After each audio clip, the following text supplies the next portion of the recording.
This channel does not promote any violent, harmful, or illegal activities. All content provided by this channel is meant for an educational purpose only.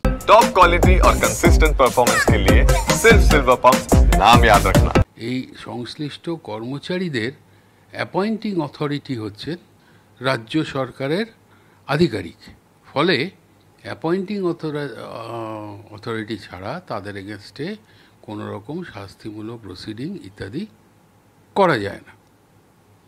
এখন তারা যদি এই recommendation না মানেন তাহলে নির্বাচন কমিশনের হাতে 3টি পদক্ষেপ খোলা থাকে। যদি নির্বাচন কমিশনের কাজ বাধাপ্রাপ্ত হয় তাহলে কমিশন সেই প্রক্রিয়াটাকে পেছিয়ে দিতে পারেন এবং বলতে পারেন যে যতক্ষণ পর্যন্ত না তালিকা পুরোপুরি সংশোধিত হয়ে প্রকাশ হচ্ছে ততদিন পর্যন্ত আমরা নির্বাচনটাকে ঘোষণা করব না।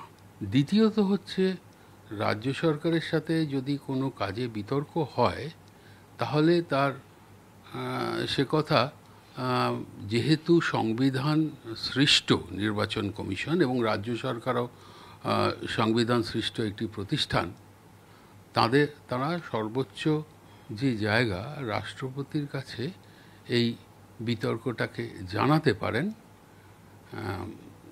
আর তৃতীয়ত সর্বশেষ সেটা হচ্ছে জুডিশিয়াল রিভিউ, অর্থাৎ এই বিতর্কটা মেটানোর জন্যে যে কোনো পক্ষই আদালতে পৌঁছাতে পারেন।